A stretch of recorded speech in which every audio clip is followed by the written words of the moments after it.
അനീഷ് കണ്ണാടിയുടെ മുമ്പിൽ സംസാരിക്കാൻ വന്ന് ബിഗ് ബോസ് പറയുന്നത് അനീഷ് സംസാരിക്കുന്നത് എന്നോടോ മറ്റുള്ളവരോടോ അല്ല, അനീഷ് സംസാരിക്കുന്നത് അനീഷിനോട് തന്നെയാണ് എന്ന് പറയുന്നു. അനീഷ് പറയുന്ന ബിഗ് ബോസ് എനിക്കൊരു 2 മിനിറ്റ് ടൈം തരുമോ, ഞാനൊന്ന് ചിന്തിക്കട്ടെന്ന്. അപ്പോൾ ബിഗ് ബോസ് ഓക്കെ ആലോചിച്ച് പറഞ്ഞാൽ മതി എന്ന് പറയുന്നു. ബിഗ് ബോസ് പറഞ്ഞു തുടങ്ങാമെന്ന് പറയുന്നു. പിന്നെ അനീഷ് ബിഗ് ബോസ് ഒന്ന് ആലോചിക്കട്ടെ ബിഗ് ബോസ് 1 മിനിറ്റ്. ഒട്ടും പ്രതീക്ഷിക്കാതെയാണ് അനീഷ് എന്ന ഞാൻ ഈ ബിഗ് ബോസ് ഹൗസിലേക്ക് വരുന്നത്. ഈ ബിഗ് ബോസ് ഹൗസിലേക്ക് വരുമ്പോൾ ഓവർ എക്സ്പെക്റ്റേഷനോ ഞാൻ എങ്ങനെ ഇവിടെ നിൽക്കുമെന്നോ ഓരോ ദിവസം പിന്നിടുമെന്നോ അങ്ങനെ യാതൊരു തരത്തിലുള്ള ഒരു ഐഡിയകളും എനിക്ക് ഉണ്ടായിരുന്നില്ല. ബിഗ് ബോസിൽ കയറുന്നതിന് മുമ്പ് കുറച്ച് നാളിന് മുമ്പ് വരെ കുറച്ച് കാഠിന്യമായ ഘട്ടത്തിലൂടെ കടന്നു പോകുന്ന ഒരാളായിരുന്നു ഞാൻ. അങ്ങനെയുള്ള ഒരു ജീവിത സാഹചര്യം നേരിടുന്ന സമയത്താണ് പെട്ടെന്ന് എനിക്ക് ബിഗ് ബോസിലേക്ക് അവസരം കിട്ടുന്നത്. അങ്ങനെ ഞാൻ ബിഗ് ബോസിലെത്തി. ബിഗ് ബോസിലേക്ക് കടന്നു വരുമ്പോൾ എനിക്ക് കിട്ടിയ ഏറ്റവും വലിയ മഹാഭാഗ്യം എന്ന് പറയുന്നത് ബിഗ് ബോസിൻ്റെ ആദ്യത്തെ കണ്ടസ്റ്റൻസ് ആയിട്ട് എനിക്ക് കയറാൻ പറ്റി. മലയാളം ബിഗ് ബോസ് സീസൺ 7 ആദ്യത്തെ കണ്ടസ്റ്റൻസ് ആയിട്ട് ഈ വീട്ടിൽ കയറാൻ കഴിഞ്ഞത് തന്നെ എൻ്റെ മഹാഭാഗ്യമായി ഞാൻ കരുതുന്നു. അതിന് തന്നെ ഞാൻ ബിഗ് ബോസിനോട് ഏറ്റവും അധികം കടപ്പെട്ടിരിക്കുന്നു. എന്നെപ്പോലെ അധികം ആരും അറിയാത്ത ഒരാളെ ആദ്യം തന്നെ ഈ വീട്ടിലേക്ക്, വലിയൊരു വീട്ടിലേക്ക് എന്നെ കടത്തിവിടാൻ കാണിച്ച ആ വലിയ മനസ്സിന് ഞാൻ തൊഴുകൈകളോടെ നന്ദി പറയുന്നു. അത് കഴിഞ്ഞ് ഒരുപാട് പേര് ഈ വീട്ടിലോട്ട് കയറി. ഈ വീട്ടിൽ ശബ്ദമുണ്ടായി, ആളനക്കമുണ്ടായി. ഏത് വീടും ജീവൻ വെക്കുന്നത് ഒരുപാട് ആളുകൾ കടന്നു വരുമ്പോഴാണെന്ന് ഞാൻ മനസ്സിലാക്കിയിരിക്കുന്നു. ഈ ബിഗ് ബോസിനെ സംബന്ധിച്ചിടത്തോളം എല്ലാവരും ഡിഫറൻ്റ് ആയിട്ടുള്ള വ്യത്യാസമുള്ളവരാണ്. എല്ലാവരും നല്ല മനുഷ്യരാണ്. എല്ലാവരും ഡിഫറൻ്റ് ആയിട്ടുള്ള വ്യത്യസ്തങ്ങളുള്ളവരാണ്. സ്വാഭാവികമായിട്ടും അപ്പോൾ നമുക്ക് ആദ്യമേ തന്നെ എനിക്ക് കുറച്ച് അഭിപ്രായ വ്യത്യാസങ്ങൾ ഉണ്ടായി. ചിലപ്പോഴൊക്കെ അത് പരിധി വിട്ട് പോകുന്നതായിട്ടും എനിക്ക് തോന്നിയിട്ടുണ്ട്. പല ആളുകളോടും പലപ്പോഴും വഴക്കിടേണ്ടി വന്നിട്ടുണ്ട്. അപ്പോഴൊക്കെ ഇമോഷണൽ അൺബാലൻസിലൂടെയാണ് ഞാൻ കടന്നു പോയിക്കൊണ്ടിരുന്നത്. കാരണം ഞാൻ കയറുന്നതിന് മുമ്പ് കുറച്ച് നാൾ കുറേ കാഠിന്യമേറിയ കുറച്ച് സംഭവങ്ങളിലൂടെയാണ് കടന്നു പോയിക്കൊണ്ടിരുന്നത്. ആ ഒരു കാരണത്താൽ എൻ്റെ മനസ്സ് കുറച്ച് ടഫായിട്ടുള്ള ഒരു സ്റ്റേജിലായിരുന്നു. അപ്പോൾ എനിക്ക് ചില ഇമോഷനുകൾ മാത്രമാണ് പുറത്ത് കാണിക്കാൻ പറ്റിയിട്ടുണ്ടായിരുന്നത്. അധികം ദേഷ്യം ഉള്ള അവസ്ഥയായിരുന്നു എനിക്കുണ്ടായിരുന്നത്. എന്നിലെ ഒരു നല്ല മനുഷ്യനെ പൂർണ്ണമായിട്ട് പുറത്ത് കാണിക്കാൻ എനിക്ക് കഴിഞ്ഞിരുന്നില്ല. കൂടുതൽ സമയവും എൻ്റെ ഒരു ദേഷ്യം നിറഞ്ഞ ഇമോഷണലായിരുന്നു ഞാൻ കാണിച്ചിരുന്നത്. എല്ലാ മനുഷ്യരുടെ ഉള്ളിലും നല്ല മനുഷ്യരുണ്ടാവും, ചീത്ത മനുഷ്യരുണ്ടാവും എന്ന് വിശ്വസിക്കുന്ന ഒരാളാണ് ഞാൻ.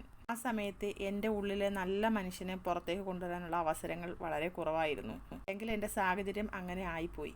അങ്ങനെ ആദ്യത്തെ ആഴ്ചയിൽ ഞാൻ ക്യാപ്റ്റൻ ആകേണ്ടി വന്നു. ക്യാപ്റ്റൻ ആകേണ്ടി വന്നെന്ന് പറയുമ്പോൾ ഇപ്പോൾ തിരിഞ്ഞു നോക്കുമ്പോൾ അതെൻ്റെ മഹാഭാഗ്യമായിട്ടാണ് ഞാൻ കാണുന്നത്. ആദ്യത്തെ ആഴ്ച തന്നെ ക്യാപ്റ്റൻ ആകുക എന്ന് പറഞ്ഞാൽ അതിൽ പരം സന്തോഷിക്കാൻ വേറെ എന്താണ് വേണ്ടത്. ആദ്യത്തെ ആഴ്ച ഒരുപാട് പേര് എനിക്കെതിരായിട്ട് നിൽക്കുന്നുണ്ടായിരുന്നു. അവരുടെ മാത്രം മിസ്റ്റേക്കല്ല, എൻ്റെയും കൂടെ മിസ്റ്റേക്കായിരുന്നു അതിന് കാരണം. ഇപ്പോൾ പിന്തിരിഞ്ഞ് നോക്കുമ്പോൾ എൻ്റെ മനസ്സ് അത്രമാത്രം ഉറച്ചതായിരുന്നു. ഒരു മനുഷ്യന് ശാന്തിയും സമാധാനവും ഒക്കെ കുറച്ച് കിട്ടണമെങ്കിൽ ആ മനസ്സ് കുറച്ച് തുറക്കണം എന്നുള്ളതാണ്. നമ്മുടെ മനസ്സിലുള്ള വിഷമങ്ങളും സങ്കടങ്ങളും ഒക്കെ പറയാൻ നമുക്കൊരാൾ എപ്പോഴും ഉണ്ടാകുന്നതും നല്ലതാണ്. അപ്പം ഞാൻ ഈ ഹൗസിലെത്തിയപ്പോഴത്തേക്ക് എൻ്റെ വീട്ടുകാരെ കുറിച്ചൊക്കെ ഞാൻ പൂർണ്ണമായിട്ടും മറന്നു പോകുന്ന ഒരവസ്ഥയിലേക്ക് എത്തി. ആദ്യ നാളുകളിലൊക്കെ പാട്ടിൻ്റെ വരികളൊക്കെ എനിക്ക് നല്ല ഓർമ്മകളുണ്ടായിരുന്നു. പാട്ടുമായിട്ടുള്ള കാര്യങ്ങളൊക്കെ വരുമ്പോൾ ആ ലിറിക്സ് ഏതാണെന്നൊക്കെ എനിക്ക് നല്ല അറിയായിരുന്നു. തുടങ്ങിയ വർഷം ഏതാണ്, അതിൽ അഭിനയിച്ച നടൻ, നടി, ഇതൊക്കെ എല്ലാ കാര്യങ്ങളും എനിക്ക് ഓർക്കാനായിട്ട് സാധിക്കുന്നുണ്ടായിരുന്നു. പിന്നെ ജനറൽ നോളജ് ആണെങ്കിലും നല്ല തരത്തിൽ എനിക്ക് ഓർമ്മയുണ്ടായിരുന്നു. പോകെ പോകെ എല്ലാ കാര്യങ്ങളും മറക്കുന്ന ഒരവസ്ഥയാണ്.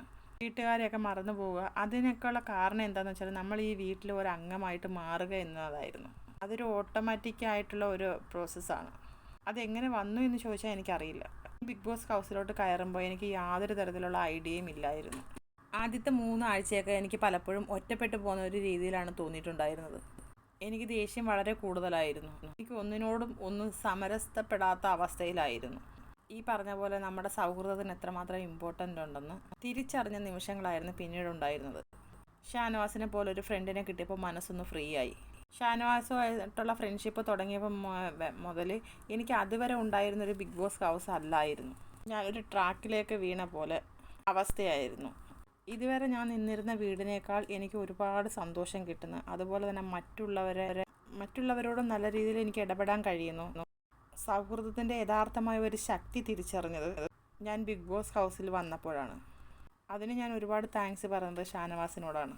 പലപ്പോഴും ഞാനൊരു വലിയ കല്ല് ഉള്ളിൽ കൊണ്ടു നടക്കുന്ന ഒരു വ്യക്തിയായിരുന്നു. പലപ്പോഴും അധികം ആരോടും സംസാരിക്കാത്ത ഞാൻ അങ്ങനെയുള്ള ഒരാളോട് ഒരു നല്ല ഫ്രണ്ട് വന്നപ്പോൾ സംസാരിക്കാനും ഒക്കെ തുടങ്ങിയപ്പോഴത്തേക്ക് എനിക്കൊരു ഫ്രീ ആയതുപോലെ ഒരു അവസ്ഥയായിരുന്നു. ഞാൻ എപ്പോഴും കാലത്ത് നേരത്തെ എണീക്കുന്ന ഒരാളാണ്. അതെനിക്ക് ഇവിടെയും എഴുന്നേൽക്കാനായിട്ട് സാധിച്ചു. നമുക്ക് നല്ല ഉറക്കമൊക്കെ കിട്ടിയിട്ട് നമ്മൾ രാവിലെ എണീക്കുമ്പോൾ നമുക്ക് വല്ലാത്തൊരു എനർജിയാണ്. അങ്ങനെ വരുമ്പോൾ നമ്മളിങ്ങനെ രാവിലെ എഴുന്നേച്ച് മുറ്റത്തൂടി ഇങ്ങനെ ഉലാത്തുമ്പോൾ കിളികളോടും പറവകളോടും അണ്ണാറക്കണ്ണനോടും തുമ്പികളോടും എന്ന് വേണ്ട സകല ജീവജാലങ്ങളോടും നമുക്ക് സംസാരിക്കാനായിട്ട് പറ്റും. അത് ഞാൻ ഇവിടെയും ചെയ്ത് എനിക്ക് പുറത്തും സംസാരിക്കാൻ ആരും ഇല്ലാത്തപ്പോൾ ഞാനിങ്ങനെ സംസാരിക്കാറുണ്ട്. അങ്ങനെ നമ്മൾ സംസാരിക്കുമ്പോൾ നമുക്കൊരു ഫ്രഷ് ഫീലിംഗ് കിട്ടും. നമുക്ക് എന്തെങ്കിലും ടെൻഷൻ ഉണ്ടെങ്കിൽ അത് മാറുകയും ചെയ്യും. വല്ലാത്തൊരു പോസിറ്റീവ് എനർജി നമ്മുടെ ഉള്ളിലേക്ക് വരും. എല്ലാവരും മോർണിംഗ് സോങ്ങിന് വേണ്ടി വെയിറ്റ് ചെയ്യുന്നു. അതിനുശേഷം ഞാൻ ബിഗ് ബോസ് സുപ്രഭാതം ബിഗ് ബോസ് എന്ന് പറയുന്നത്, അതൊക്കെ എൻ്റെ ഉള്ളിൽ നിന്ന് ഒരു വല്ലാത്തൊരു സന്തോഷം. അതൊക്കെ ഞാൻ വല്ലാതെ എൻജോയ് ചെയ്യുകയാണ്. ബിഗ് ബോസിന് തന്നെ മനസ്സിലായി അനീഷ് സംസാരിക്കുന്ന എല്ലാം വേറെയാണ്. പിന്നെ ഇത് അനീഷിൻ്റെ പ്രതിബിംബത്തോട് സംസാരിക്കുകയല്ല. അനീഷ് ആ റൂട്ട് വിട്ട് വേറെ എവിടെയൊക്കെയോ പോയി. ബിഗ് ബോസിലെ കാര്യങ്ങളും താങ്ക്സും ഒക്കെയാണ് അനീഷ് പറയുന്നത്. ബിഗ് ബോസ് പറയുന്നത് അനീഷ് ഇങ്ങനെയല്ല, അത് അനീഷ് സംസാരിക്കേണ്ടത് അനീഷിൻ്റെ പ്രതിബിംബത്തോടാണെന്ന് ബിഗ് ബോസ് പറയുന്നു, ഇടപെടുന്നു. അനീഷ് കാണുന്ന അനീഷിൻ്റെ പ്രതിബിംബത്തെ ഒരു വ്യക്തിയായി കണ്ട് അയാളോട് സംസാരിക്കുക എന്ന് ബിഗ് ബോസ് അനീഷിനെ ഇടയ്ക്ക് പറഞ്ഞ് ഓർമ്മപ്പെടുത്തുന്നു. അയാൾക്ക് ആശംസകൾ നേരും, ചുരുങ്ങിയ വാക്കുകളിൽ അവസാനിപ്പിക്കുന്നു. എപ്പോഴും ഇതാ ടാസ്ക് അറിയാതെ അനീഷ് ഓരോ കാര്യങ്ങൾ പറയുന്നത്. ബിഗ് ബോസ് അത്രയും പറഞ്ഞു കൊടുത്തിട്ട് വീണ്ടും അനീഷിന് സംശയമാണ്. ഇപ്പോൾ എൻ്റെ മുന്നിൽ നിൽക്കുന്ന അനീഷിനെ കാണുമ്പോൾ എനിക്ക് ഒരുപാട് സന്തോഷമാകുന്നു. ആൾക്കാരോടൊക്കെ വഴക്കിടാറുണ്ട്, അല്ലെങ്കിൽ പിന്നെ അവരോട് ക്ഷമ പറയാറുണ്ട്, അവരെ ഒന്ന് കെട്ടിപ്പിടിക്കാറുണ്ട്. പിന്നെ വരുമ്പോൾ ഒരു ഇമോഷണൽ കണക്ഷൻ ഈ വീട്ടിലെ എല്ലാവരോടുമായിട്ട് കാത്തു സൂക്ഷിക്കാനായിട്ട് എൻ്റെ മുന്നിൽ നിൽക്കുന്ന എൻ്റെ പൊന്ന് അനീഷിന് സാധിച്ചു എന്നാണ് ഞാൻ കരുതുന്നത്. ഈ വീട്ടിലെ ഒരു അംഗമായി മാറാൻ അനീഷിന് സാധിച്ചതിൽ തീർച്ചയായിട്ടും അഭിമാനിക്കാം. കാരണം അത് അങ്ങനെയാണ്. അപ്പോൾ ആ വീട്ടിൽ നിന്ന് ഓരോരുത്തർ പോകുമ്പോഴേ എനിക്ക് വിഷമമാണ്. സ്നേഹം കിട്ടുക എന്ന് പറഞ്ഞാൽ അത് തീർച്ചയായിട്ടും ഒരു വലിയ കാര്യമാണ്. അത് അനീഷിന് കിട്ടിയിരിക്കുന്നത്. കൺഗ്രാജുലേഷൻ അനീഷ്. സൗഹൃദം എന്ന് പറയുന്നത് ജീവിതകാലം മുഴുവൻ കൊണ്ടുപോകാനാണെന്നുള്ളത് അനീഷ് മനസ്സിലാക്കുന്നു. അനീഷ് ഇങ്ങനെ പറഞ്ഞുകൊണ്ടേയിരിക്കുകയാണ്. അനീഷ് നിർത്താനുള്ള ഉദ്ദേശമൊന്നുമില്ല. അനീഷ് കഥ അറിയാതെ പറഞ്ഞുകൊണ്ടിരിക്കുകയാണ്. അപ്പോൾ അടുത്തൊരു ലൈവ് അപ്ഡേറ്റുമായിട്ട് ഞാൻ വരാം. എല്ലാവരും എൻ്റെ ചാനൽ ഒന്ന് സബ്സ്ക്രൈബ് ചെയ്യണേ, സപ്പോർട്ട് ചെയ്യണേ.